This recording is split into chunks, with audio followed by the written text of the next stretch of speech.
次竞走20公里的比赛当中，第一次参加奥运会的中国藏族选手切阳石姐以1小时25分16秒的成绩夺得铜牌，并且打破了亚洲纪录。同时呢，她也是中国第一位站上奥运会领奖台的藏族选手。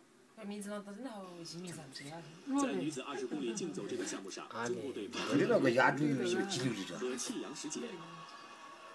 Дематр 말이야. 北京奥运会上拿到第4名。2019年的柏林世锦赛而去年的世锦赛更是摘得亚军。刘虹的队友藏族姑娘切阳石姐是去年世锦赛的第5名。作为中国队的最强对手，俄罗斯女子竞跑也是人才济济。帕尼斯金娜是奥运会卫冕冠军，世锦赛3连冠选手。拉什马诺娃是今年新科的世界冠军。另外。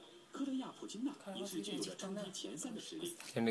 比赛开始后不久，卡尼斯金娜和刘虹率先突出重围，走在最前面。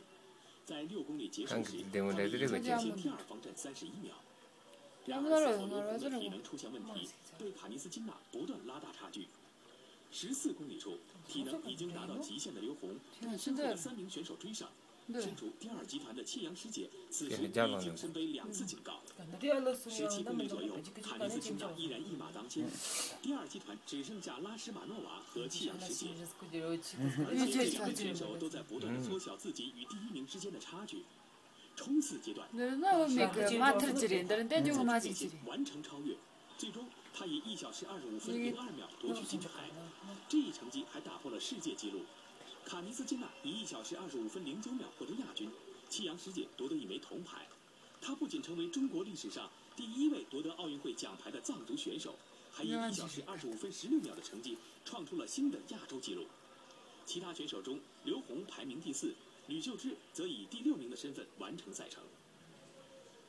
我刚才看你们现在那么激动，刚才在走的路上一直在好像面带微笑。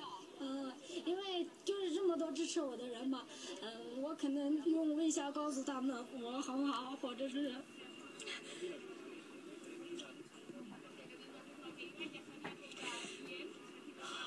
怎么说呢？就是一直以来，支持我的人真的挺多的。然后我每次训练啊、比赛的什么时候，我可能就是只能用微笑表达我对他们的那种感谢。可能我不会说那么多，但是。 我今天就是，也拿成绩跟回报他们吧，真的非常感谢，就是后面支持我的那些人，真的，其实比你的最好成绩今天提高了2分多钟，对你来说这是多大的一个挑战？你怎么做到的？今天我说真的，我没有想到我能拿第3，真的，因为我就是前2天状态真的很不好，然后说真的，这对我就是信心也降了很多。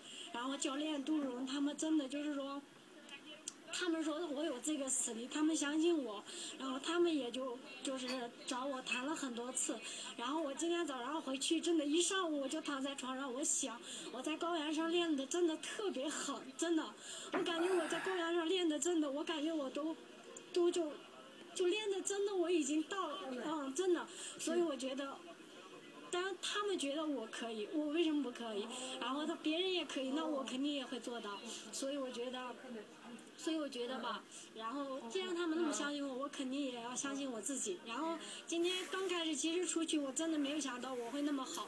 我刚开始出去，我的腿就感觉不行了，特别僵。但是我说我一定要跟上，我跟到哪算哪。但是走着走着，我感觉挺舒服，而且喊的人特别多，真的中国人呢，不光外国人，真的我觉得这个可能对我的信心更大。我觉得我可以，真的，所以我真的我拼了。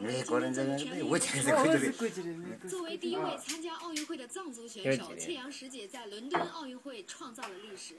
她以亚洲新纪录的成绩为中国竞走获得第4枚奥运奖牌，从而为中国田径在本届奥运会完美收官。站在奥运领奖台上的她，就像她的名字一样，成为奥运赛场上初升的太阳。切阳是民族的骄傲，是中国的骄傲。